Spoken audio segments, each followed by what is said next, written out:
salaamaaleykum mbokk yi safo seetaan GTV 72 dal leen ak jàmm mouvement MEP jógul benn yoon ci taxawu askan wa ginnaaw bu ñu jógee ca journée xeex lii di Sniper ak drogue li muy def ak li muy yàq ci réew mi ca suba sa ànd nañu seen partenaires yu mag yooyu nga xam ne ñooy service d'hygiène bu Pikine adjudant Dieye jiite ko waaye nag ñu ànd ci waa SONAGED ñu gën leen xam ci UCG ñu ànd dugg ca jàkka ya ak mosquée ya amal lii di setal désinfecté infection yi am ca jàkka ya waaye nag tàllal nañ imam yaak responsable quartier ba ñu yëkkati kaddu jël nañ cant ak ngërëm jébbal ko kii di secrétaire général du mouvement MEP ñu gën ko xam ci Omar Kane askan wa kontaan lool ci lii di ay social yoo xam ne day jëm ci développement wu quartier bi duñ def lu dul ñu teewlu kaddu yoo fa jot a xuusee ci micro ma xali kan ñu ngi leen di nuyu di kontaan di leen jaajëfal parce que c'est pas du tout évident ñëpp xam nañ ni dimanche moom yéen a ko moom bu ñu bindee le délégué départemental monsieur Fall xamal nañu bu sañoon bis bi nekk samedi ñu gën a am ay éléments ñu gën ko préparer mais fekk lettre bi dem na ci sous-préfet comme administration la donc aussi bon noonu la mën a demee mais vraiment dañ leen di sant seen courage seen abnégation seen détermination seen volonté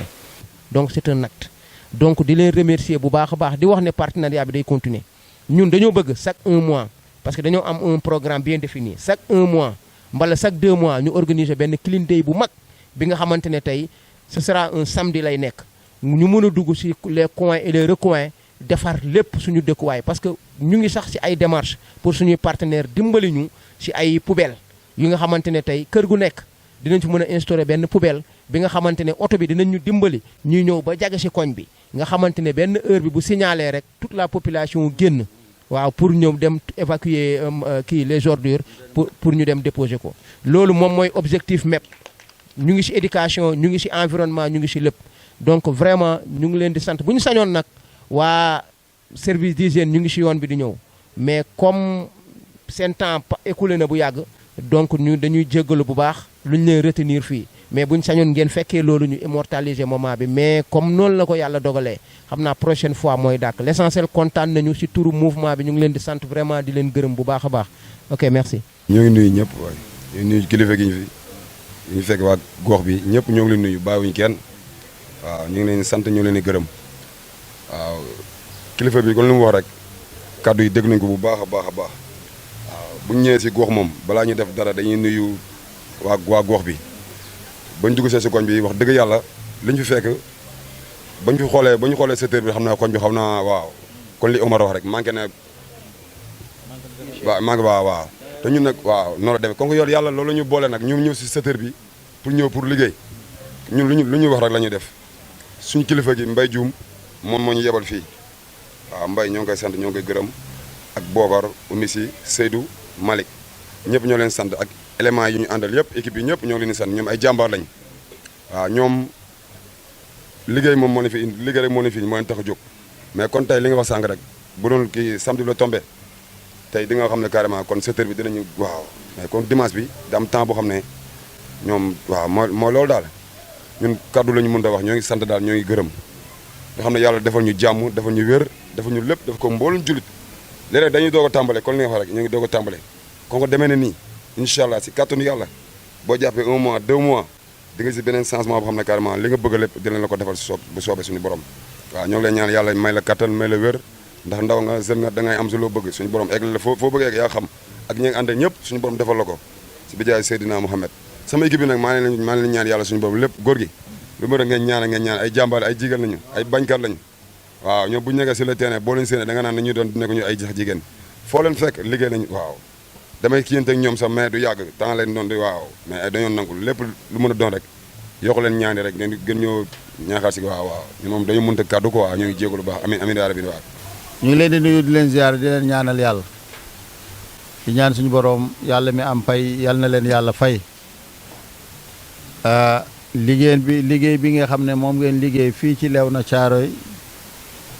Léona 1 quartier Amadou Ali Ndongo ngeen ñëw nag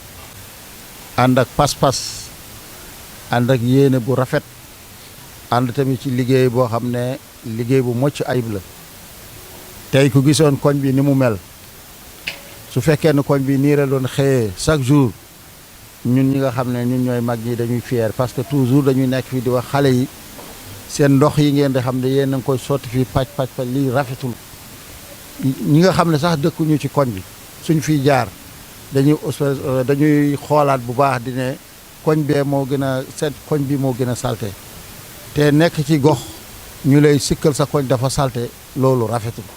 soo leen di tuur ndox da ngeen xam ne ngeen di tuuree ndox waaye nag tey ku dugg ci fii ci koñ bi gis ni ngeen ko liggéeyee xam nga ne gàcce gaalaam yàlla moo am fay yàlla na leen ko yàlla fay ci njiital nag seen njiit muy Njoogu suñu tuddee Njoogu rek tudd nañu jigéen ñëpp parce que kenn koo xam ne moom moo jiitu ci liggéey suñ ko tuddee rek li ñuy wax ñëpp dugaale nañ ci kon nag ci turu Njoogu yéen ñëpp ñu ngi leen di ñaanal yàlla na leen yàlla fay ki ngeen ñëw fekk si nag muy Umar kooku suñu rakk la suñu jarbaat la ku gis Umar muy dox du dox ci lu ñàkk fayda kooku moom dama koy wax mu leer yéen ñi ne fii ak télévision bi ak njiit ñi nga xam ne ñoom lay àndal nit lu mu seede tey dina ko seede ëllëg ñun lu ñu xam ci moom bi mu jógee ba léegi développement rek liggéey bu mucc ayib ànd ak ñoo xam ne tamit ñu dëggu lañu képp ku mu mënta àndal na nga dëggu nu mu dëggoo soxlawul dara lu dul liggéeyal goxam fii ci Léona fii suñu amoon xale yoo xam ne mel na ni moom fii dina avancé yàlla def nag xale yi nga xam ne ñoom la ñu nekkal fii ñoom ñëpp ku nekk yaa ngi béy sa waar ku nekk yaa ngi taxaw waaye moom nag mun nañ ko seedal alhamdulilah du tey man laa toog jataay fii ci ay nit ñoo xam ne ay kilifa andi la leen fii ay kilifa yu mag a mag nga xam ne pour jële leen foofu ñu ne ñëw ba fii ci caaro fii lu jafele Umar andi na leen fii te yàlla def na saa yu leen woowee yu ñëw fii day fekk ma nekk fii mu ngi doon ñaan sax voyage bi nga xam ne moom laa defoon nii na fekk bés yi ma fekke ko yàlla da fekkee naa ko barki démb laa ñëw kon nag Umar dañ koy sant di ko ñaanal am nañ ci moom kontaante lool ci taxawaay bi nga xam ne moom la taxaw fii ci Léona fii ci quartier Amadou Ali Ndongo yàlla moo am fay yàlla na ko yàlla fay. Bon, je suis agent d'hygiène man la agent d'hygiène Maama Dieye représenté brigade d'hygiène bu Pikine waaye teewal fi commandant Madiale Sarr pour opération bi fi am fi mu toll nii journée investissement humain bi ñu amel fii Djiddah Thiaroye Kaw. mouvement émergent de la banlieue parce que li ñuy def c'est un exemple boo xamante ni beaucoup de quartiers waroon nañ ko mën a def jël exemple ci ñoom parce que des fois nit ki sa gox rek nga am quoi lii am sa gox boo yaa ko mën a organiser parce que dañ toll ci jamono joo xam ni kii jàngoro yi dañu xaw a bari te bari nañ torop te nit ñi fi ñuy jaxasoo di fa booloo il faut ñu koy saytu di ko setal surtout quartier yi investissement humain yu mel ni da ciy baax di nettoyer di xool mbalit yi fu ñu koy teg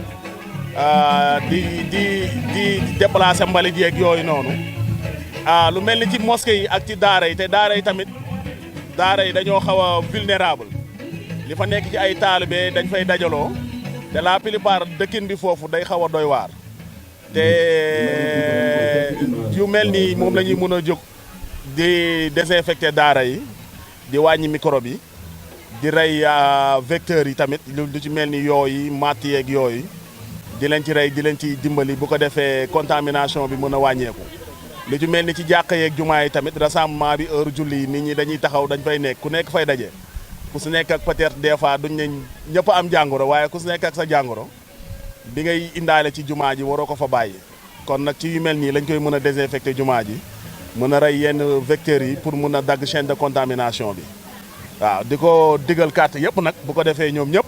ñu mën a jël exemple ci mouvement bu mel nii def des investissements humains service d'hygiène mi ngi fi pour la population buñ ñu woowee tout le temps dañuy ñëw buñ ñëwee représenté wu indi suñu dooleeg suñu kàttan def ci liñ mën pour mun a dagg toute chaîne de contamination. waaw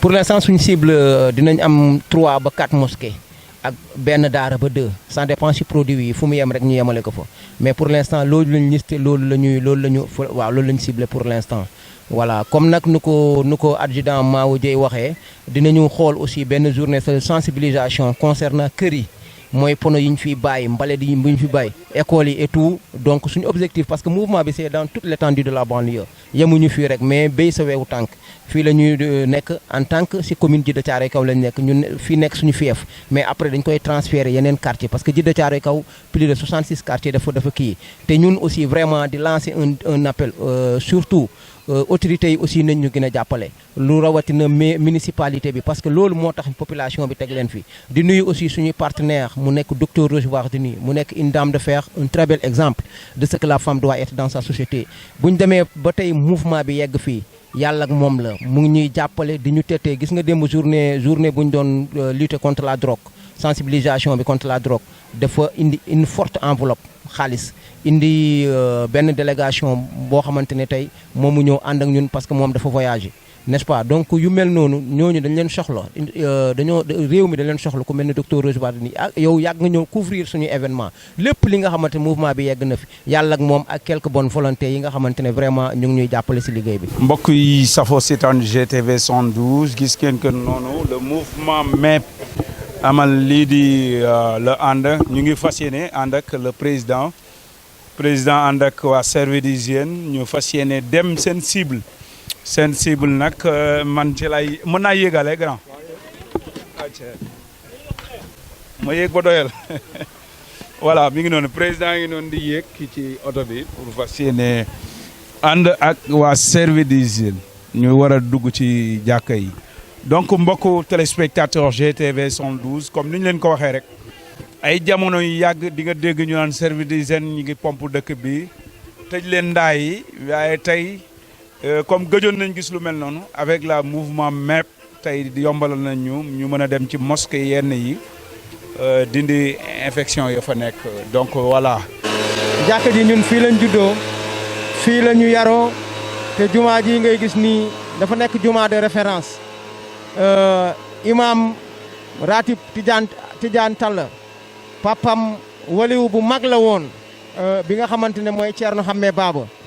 jumaa ji dafa nekk jumaa joo xamante ne grande mosquée la yàlla def nag ñun amuñu lu dul suñu gox amuñu lu dul suñu quartier bu ñuy désinfecté tey jumaa yi nekk ci quartier bi fii la ñu njëkkee ñëw def ci liggéey bu am solo ànd ak waa service d'hygiène di remercier mouvement MEP yëpp di remercier aussi vraiment adjudant Mawa Dieye di remercier toute l'équipe vraiment di kontaan ci liggéey bi nga xamante ne tey entamé nañ ko tey fi mu nekk suñu première mosquée pour tey ñu démarrer tey désinfection bi. donc ñu ngi ànd ak équipe bi nii vraiment di désinfecter jumaa ji parce que lieu de culte la te daa am solo parce que fii ku nekk fii ñëw ku am jàngoro ak ku amul jàngoro donc vraiment dafa nekk loo xam ne c'est extraordinaire pour lu ñu nekk ni def nii pour fu ñuy jaamoo yàlla daa war a set dañ fa war a désinfecter dafa bokk ci suñu programme bokk suñu objectif. pour ñu jéem a fexe tey ba fépp fi nga xamante ne ay nit ñu ngi fay daje muy jumaa muy daara ñu désinfecté ko ak en partenariat avec service d'hygiène bu Pikine donc vraiment pour que tey képp ku fiy ñëw di julli si sa xel mun a dal nga bañ fi jëlee ay jàngoro bañ fi jëlee dara waaw. jaamu yàlla suñu ne jàkk ñu ne léegu yàlla lépp lu nga xam ne nit def na ko ci néegu yàlla lu ci jiitu mooy séentu tiyaaba bi ci yàlla. ñu nekk dëkk fi juddoo fi màggee fi yaroo fi donc suñu defee lu mel nii ñu ngi leen di ñaanal yàlla na yàlla yàggal taxawaay bi suñu nee set nag l'islam mooy jàngal set depuis yonent bi sallallahu alayhi wa alihi wa sallam mu ne an nazafatu min al iman set daal ci ngëm yàlla la bokk donc ñu ngi leen di nuyu di leen ziyaara di leen jëfal ci jëf yu nga xam ne def ngeen ko di ñaan borom bi subhaanahu wa taala yàlla na leen yàlla fay ñu ngi kontaan bu baax service d'hygiène ñëw na infecté koñ bi ak jàkka ji ñun amuñu su lu jàkka ji la ñu am fii la ñu juddoo fii la ñu yoroo man mii fii lañ ma bindal baax ci jàkka ji loolu 76 la loolu ak léegi nag ñu ngi ci jàkka ji alhamdulilah di jaamu yàlla ñu ngi ñaan yàlla lépp lu ñu jaamu yàlla na ko yàlla nangu. kàddu yi nga xam ne imaam Abu Ñaanel moom la yëkkati léegi diggante jullit ak jullit moroomam ak mbaax bi nga xam ne tuyaaba bi nga xam ne ku liggéeyal yàlla fay la man damay wax ci wàllu association bi comme ni nga ko laajee kii di Umar muy suñu doom muy suñu jarbaat dañ koy ñaanal yàlla lii yëpp moom mooy sabab bi te wax naa leen sànq moom yàgg na ci développement lépp loo xam ne day yokk quartier Amadou Ali Ndongo moom bokk na ci xale yoo xam ne alhamdulilah rabbil alamin mun nañ ko seedeel du bii yoon rek mooy première am muy andi association yu mel ni ñuy ñëw ñuy def nii bii yoon nag su lawee ba ñu andi ko fii ci néegu yàlla bi nga xam ne imam bi mooy imam Thierno Amadou Tidiane Tall te naay bi nekk fi mooy Thierno Abou Ñaanel Thierno Tidiane Ali An ak yeneen imam yi nga xam ne ñoom ñoo ci topp ak waa jàkk ji yëpp dañ koy rafetlu di ñaan yàlla yal na leen yàlla taxaw. waa service d'hygiène ñoom ñu ngi laajte tubaab li muy wax ni moom mooy li nga xam ni mooy cible yooyu maanaam fi yooyu di faral di ne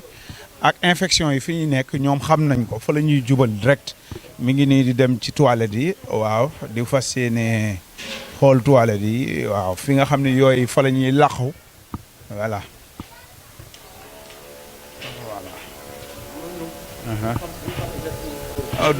yéenay xam point yi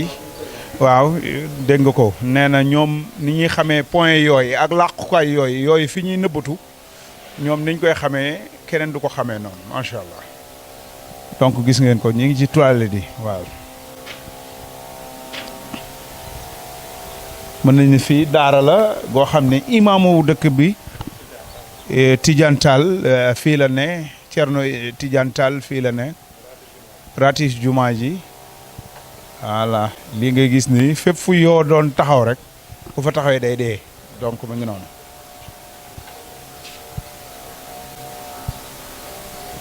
gis ngeen ko.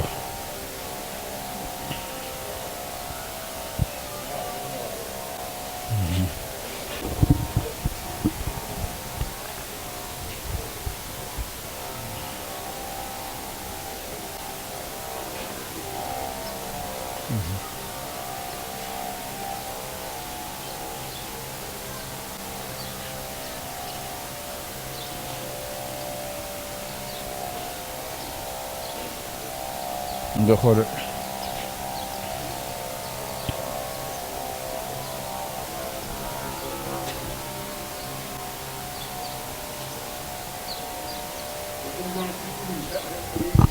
fa la ñuy làqu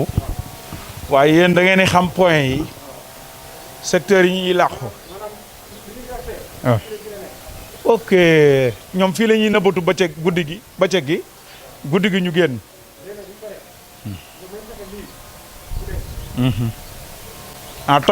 toj ko mu maase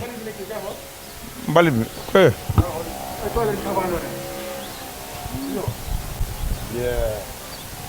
lii moom c'est pas normal.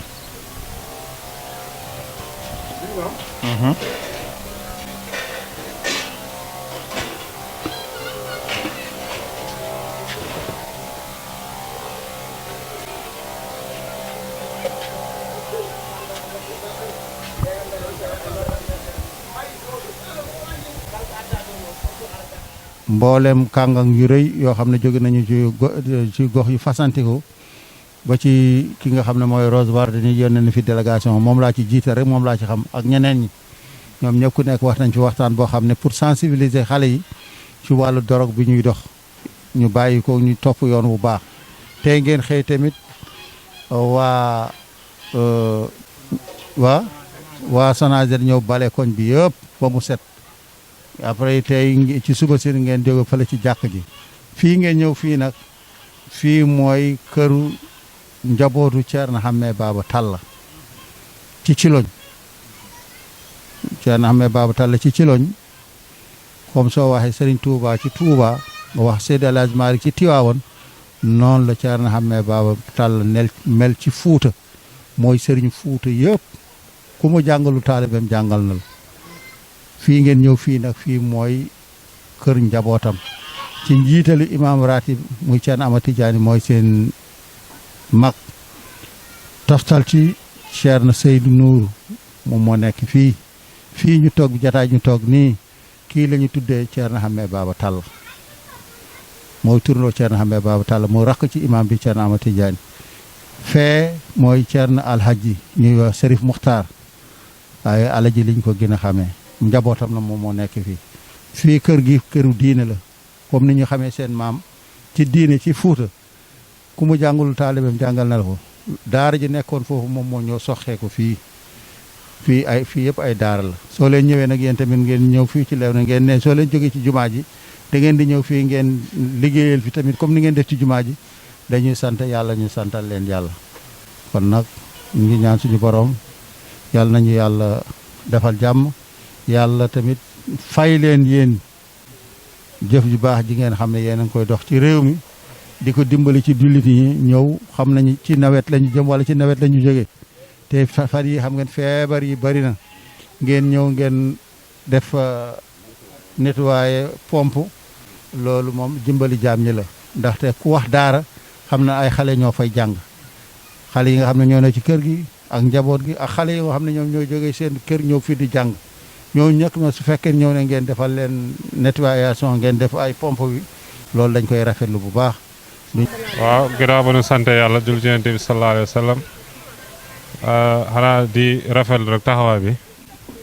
jiital ci Omar ak ñoom Moussa dëgg yàlla seen taxawaay rafet na yàgg nañ ko def kon buñ demee ba di ko def daanaka taxawaay lislaam rek la ñuy def parce que lislaam ci boppam dafa bëgg yu mel nii maanaam di seet ci boppam dafa bokk ci lislaam kon taxawaay bi am na solo lool rafet na tamit ñu ngi ñaan yàlla subhanahu wa taala yàlla na yàlla barkeel taxawaay bi barkeel liggéey bi gën leen a sàmm gën leen a taxaw gën a yaata tamit liggéey bi di leen wax ne tamit comme ni ñu ko defee woon ci jamono yële noonu rek la ñu koy defaatee ànd ak yéen ni ñu àndee woon ak yéen noonu tamit la ñu àndaat ak yéen saa ngeen soxlaa rek incha allah taala ñu ngi seen ginnaaw di leen jàppale ci ñaan ak si li nga xamante moom mooy si seen taxawaay bi waaw xëy na da di ñu bëri xëy na dañoo xamul valeur bi ak njëriñ bi ci nekk mais buñ ko xamoon dëgg-dëgg ñoom ñëpp di leen génne taxaw nekk seen ginnaaw jàppale leen xanaa di leen soññ rek ñu gën cee jàpp nga xam ne liggéey bi du liggéey benn nit du liggéey ñaari liggéey ñëpp la gox bi bu setee ñëpp la setal bu amee wér-gu-yaram tamit ñëpp la amal wér-gu-yaram comme maa ngi leen ci soññ di leen ci bàyyiloo xel yu mel ni bu amatee ñëpp daal ci jàpp ku nekk daal ci def sa li nga war a mën a def ndax da lay jural njëriñ àdduna jural la njëriñ àllaaxira ñaar yëpp nga ci daal di am wasalaam. jàkka ji fii mooy Minam 2 quartier Moussa Kane Xalifa Jong laa tudd Bilal laa ci jàkka ji en même temps maay trésorier jàkka ji. tey moom di rafetlu initiative bi waaw vraiment kàddoom yi rafet na quoi de vraiment di ko ñaanal yàlla gën ko saxal gën ko taxaw yokk xam-xam bi vraiment mooy juma Bakar 3 waaw suñ jëmaan kër Tidiane Fall imam ratib li ma ci wax mën a wax daal mooy kontaan ndax lii ngeen def démb bu lu julee àjjuma bëgg démb bi ñu julee àjjuma ci àjjuma ji ci jumaa ji lañ ko jëkkoon a wax bii itam wax nañ ko fii ci jàkka ji wax ni dinañ fi ñëw liñ ci am daal mooy kontaan te bëgg ci te di leen ñaanal yàlla li ngeen ci wut lépp yàlla na leen ko yàlla defal jàkka ji nag ku ñuy wax Ousmane Kane mooy imam bi. man mii di wax ak yéen maay imam Moussa Dembélé fii ci jàkkay ñu gën ko xamee ci jàkkay Cissé lii ci Minam ci Thiaroye Minam 2B quartier Cheikh Faye daara ji nag nekk fii ci jàkk ji fii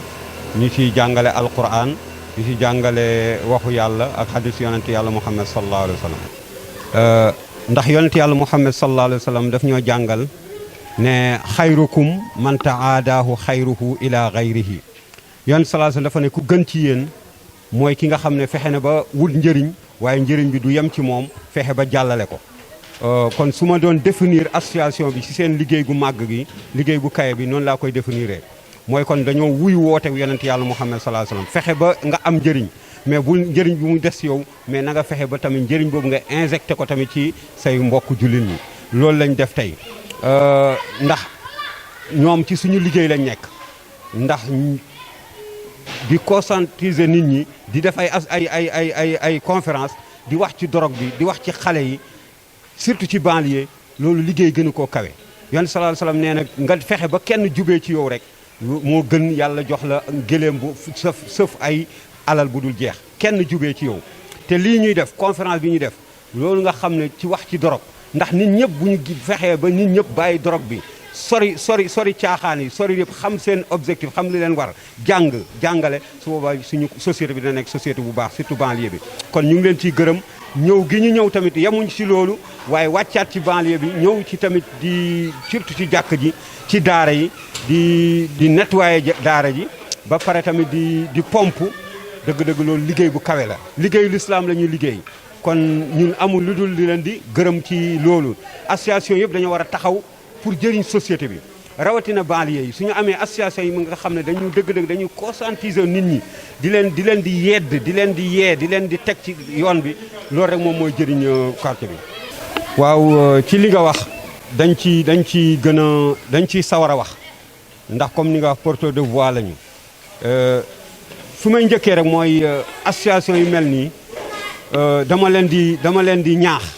li ma leen di ñaaxee mooy toujours nañuy jege jàkk yi. association yi bu ñu doon ñëw di ci jàkk yi di jës ak imaam yi di wax seeni programme imaam yi ñoom it dañoo am seen rôle bu ñuy joué mag ñi dañuy ñëw di julli si foofu xale yi dañuy ñëw di julli si ñoom danañ leen nekk seen benn relais pour dëgg-dëgg feeñal seen i liggéey feeñal tamit seen bëgg-bëgg ba population bi nga xam mooy ba population bi ñu mën a xam ñii li ñuy liggéey. kon ci loolu man maa ngi ñaax association yi nañuy jege jàkk yi di jege imaam yi di leen di wax li ñoom li ñu bëgg imaam yi di ko mën a véhiculer ci population bi. benn la ñaareel bi mooy population bi il faut ñu yee leen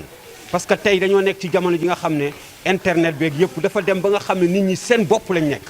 loolu nag association yi dama leen di ñaax bu ñu xaddi nañu gën a góorgóorlu di yee xale yi di leen xëcc lii nag tey bu amoon ci ni nga ko waxee. ndax yonent yàlla Muhammad sallallahu alayhi wasallam heure bu woote woon ne ñëw leen kenn du des màkk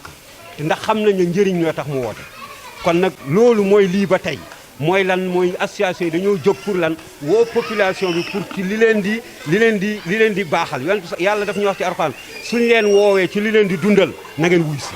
te ñii li ñu jóg li leen tax a jóg mooy dundal nit ñi ndax nit ki bu fekkente ne am nga wér gu yaram nit ki bu fekkente ne sa xel sell na nit ki bu fekkente ne xam nga li nga bëgg am nga fu nga jëm kooku mooy ki dund mais bu fekkee ne yooyu yëpp amul nag mooy kooku même bu dee dafa dund sax dafa dee kon dëgg-dëgg li ñuy def ñu ngi woo population bi nañ leen ci jàppale bu mu yem rek ci ñëw mais dañ leen ci jàppale ci seen i moyens parce que association bi yi muy def ay moyens la laaj dafa laaj population bi def ci seen participation seen i loxo ak seen i xalaat ànd ak ñoom accompagner leen ndax ñoom bu ñu réussiree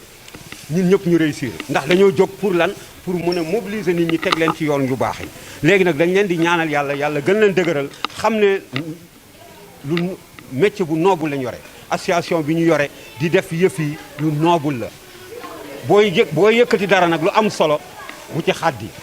lu mu yàgg-yàgg rek nit ñi dinañ la ñëw mais dama leen di dénk rek mooy nañu gën a concentrer li nit ñi di leen di yee ndax nit ñi mën a xam ne dëgg-dëgg ñii li leen tax a jóg mooy jëriñ population bi tam nañu xam ne association yu mel nii rek ñoo jar a fekk ji ndax yaa ngi dem ci leneen li nga xam ne jëriñu la dara waaye lii tey daf lay dundal say ñooñ dundal say njaboot yee la yedd la teg la ci yoon ba nga xam ne dëgg-dëgg ëllëg dana say njaboot xale yu ndaw yi li ñu conférence bi ñu wax démb ñun dañ ko teel a yéex a yëg mais conférence tey li ñu waroon wax ñoom thème bi ñu def dafa am solo ci jamono ji ñu nekk dorog bi dafa am solo ndax tey li tardeel askan bi lu gën a bëri tey ci dorog la ak façon drogue bi mu mën a doon nag tey dañoo dem ba façonnage ko ba mu bëri ba nga xam ne léeg-léeg nit kaa ngi drogué sa wet sax yëgoo ne mu ngi drogué loolu nag suñuy ndaw lay yàq kon ñoom ñu jóg ñooñu dañoo ñun ñëpp a war a ànd ak ñoom buub ak ñoom accompagner leen ndax suñu xale yi mën a am lu baax ñu ngi leen di gërëm di leen ñaanal yàlla ñoom association bi yàlla na yàlla gën leen dëgëral yàlla na yàlla gën leen jàppale ba dëgg-dëgg li ñu bëgg ci population yi li ñu naawee def yàlla yombalal leen ko. waaw asalaamaaleykum ginnaaw bu ñu sant yàlla julli si Muhammad sallallahu alayhi wasallam di sant suñuy waajur vraiment sentiment de satisfaction la ñu am tey c'était pas du tout évident dimanche ñëpp xam nañ ne jour de repos la si ñu nekk si côté administration mais dañuy profiter occasion rek par le biais du coordinateur et tout le mouvement MEP di remercier d'abord waa service hygiène bu Pikine en l'occurrence adjudant Sarr bi nga xamante ne tey vraiment le commandant moom moo fa nekk vraiment yombalal ñu liggéey bi di nuyu aussi toute l'équipe bi nga xamante ne envoyé na ko Maawo adjudant Maawo Dieye jiite ko mu nekk sama wóllëre sama grand sama lépp parce que même en dehors lii bu ma fa demee dañuy waxtaan yaatal ñu bunt yi xamal ñu vraiment fu ngeen teg seen tànk noonu la donc dañ leen di remercier bu baax a baax ci seen présence parce que dimanche yombul di déplacer des agents yi nga xamante ne tey vraiment ci administration lañ nekk donc nag lii nag peut-être lii du yem tey rek parce que ñun mouvement pour l'émergence de la banlieue suñu objectif c'est de lutter contre les inégalités sociales kii di inégalité sociale di des personnes exclues objectif bi mooy tey jéem a fexe taxaw en tant que des fils dignes de la banlieue ñu jéem a fexe taxaw tey vraiment indi suñu contribution au niveau de la société sénégalaise lii nag vraiment c'est des personnes qui sont volontiers yi nga xamante ne tey ñoom ñoo composé le mouvement vraiment ñu ànd di def initiative yu mel nii tey au niveau de nos ZTV 60. Le Sénégal en image.